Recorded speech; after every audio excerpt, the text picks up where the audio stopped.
अस्सलाम वालेकुम। मैं उम्मीद करता हूँ आप सब खैरियत से होंगे।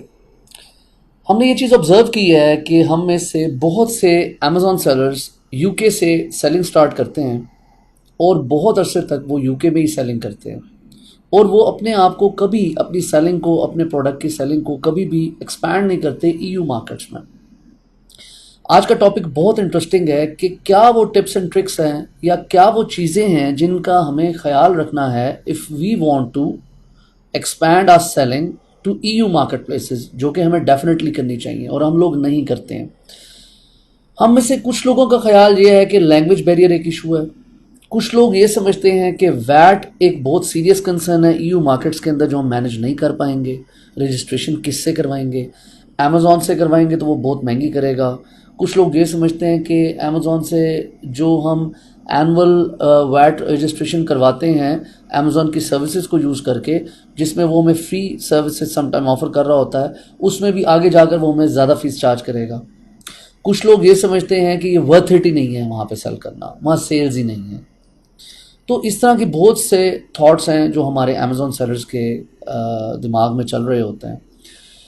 तो आज की वीडियो में मैं आप लोग को ये समझाना चाहता हूँ कि आप लोगों ने यूके से कैसे एक्सपैंड करना है step by step EU markets में। देखिए, enablers research and development department, उसका मेन ऑब्जेक्टिव यही है कि हम लोगों ने आपके हर वो काम जो आपको मुश्किल लगता है या आप जिसमें कंफ्यूज्ड हैं या आपके लिए उसमें कोई भी कॉम्प्लिकेशंस हैं, हम उसके लिए ईज़ क्रिएट करें। हम अपनी रिसर्च और अपने एनालिसिस से आप लोगों के लिए आसानियाँ पैदा करें और आप लोगों को नई से नई चीज़ें बताएं ताकि आप लोग अपनी सेलिंग को एक्सपैंड कर सकें और हमारा ये ई कॉमर्स का जो एक वेंचर है पाकिस्तान में, ये एक्सपैंड कर सके और इसका फ़ायदा पूरे पाकिस्तान को हो सके इंशाल्लाह। तो इसी मूवमेंट और इसी इरादे के साथ मैं आज आप लोगों को कुछ चीज़ें बताना चाहूँगा जो कि ईयू मार्केट से रिलेटेड है। देखिए, सबसे पहले तो मैं पैन यूरोपियन को डिस्कस करना चाहता हूँ। जैसे कि एक बिग न्यूज़ थी कि पैन यूरोपियन दोबारा स्टार्ट हो गया है, तो definitely it is really good कि आप ईयू की एक मार्केट में अपना प्रोडक्ट रख के, ईयू की एक मार्केट में अपनी इन्वेंट्री को रख के आप बाकी मार्केट्स में सेल करते हैं। लेकिन हमें बहुत सी और चीज़ों को भी देखना है इसके साथ। For example, storage limit of every account. आपकी यूके की स्टोरेज लिमिट है, फॉर एग्जाम्पल, जो अमेजॉन आपको देता है 1000 यूनिट। अच्छा, सबसे पहले तो मैं ये बता दूं कि कुछ अर्सा पहले अमेजॉन ने एसेंस पे लिमिट लगाई थी, यानी आपकी लिस्टिंग के ऊपर इन्वेंट्री अमेजॉन वेयर हाउस भेजने की लिमिट थी। लेकिन अब उन्होंने अपनी स्ट्रैटेजी को चेंज किया है अमेजॉन ने कुछ अर्सा पहले, और उन्होंने एसेंस से अब रिस्ट्रिक्शन को हटा के आपके सेलर अकाउंट पे रिस्ट्रिक्शन ऐड कर दिया स्टोरेज की। यानी पहले क्या था कि आपकी जो लिस्टिंग या जो एसन आपका ज़्यादा सेल कर रहा होता था, अमेजॉन उस पर आपको ज़्यादा इन्वेंट्री अलाउ कर देता था, और जो आपका एसन या जो लिस्टिंग ज़्यादा सेल नहीं करता था, अमेजॉन उस पर आपको कम इन्वेंट्री अलाउ करता था या समहाउ नहीं भी करता था, जो बिल्कुल ही लो सेलिंग आपके एसेंस थे।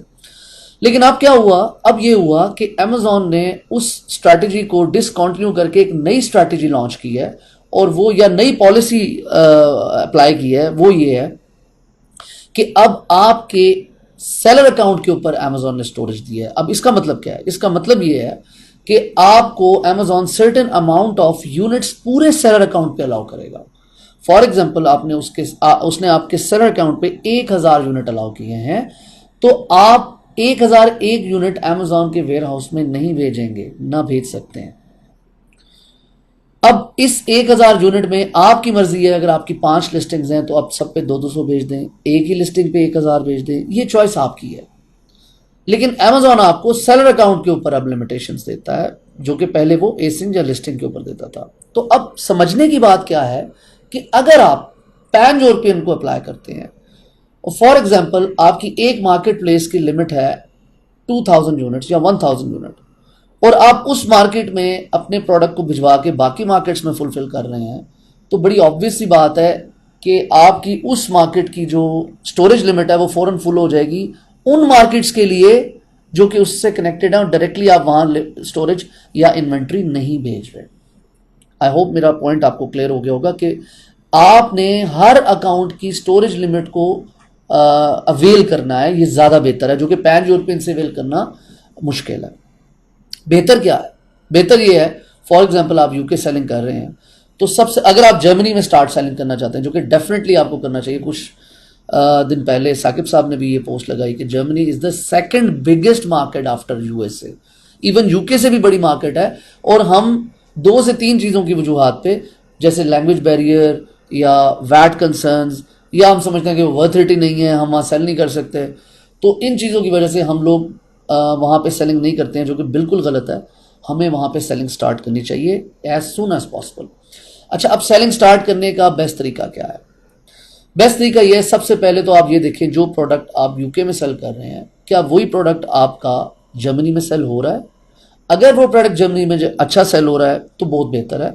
फिर अगले स्टेप में आप फौरन जर्मनी का वैट और EORI नंबर अप्लाई कीजिए, जो कि अप्रॉक्सीमेटली 1.5 से 2 माह में आपको मिलता है वैट, और 1 वीक के अंदर आपको EORI मिल जाता है। उसके बाद जैसे ही आपको वैट और EORI मिला, तो आपने बजाय यूके की स्टोरेज को कंप्लीट या उसको ऑक्युपाई करने के या उसको फुल करने के, आप अलग से इन्वेंट्री जर्मनी में भिजवाएं और अपना EORI नंबर यूज करके वहां पे आप इन्वेंट्री अपनी भिजवाएं और वहां की स्टोरेज लिमिट को अवेल करें, और वहां के वैट से आप वहां पे सेलिंग स्टार्ट करें।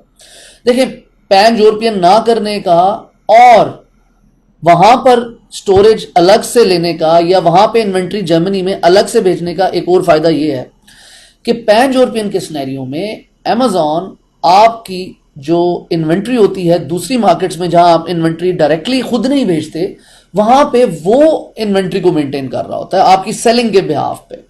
यानी फॉर एग्जांपल अमेजॉन ये समझता है कि आपके 1 वीक में 10 यूनिट बिके हैं, तो यार 15-20 यूनिट बस इसके मंगवा के मेन जो हब है जो आपने सेलेक्ट किया, फॉर एग्जांपल जर्मनी, वहां से आपने अमेजॉन उसको एक्वायर करेगा और आपके इटली या फ्रांस या जहां जितनी सेलिंग हो रही है उस बेस पे वो इन्वेंट्री रखेगा।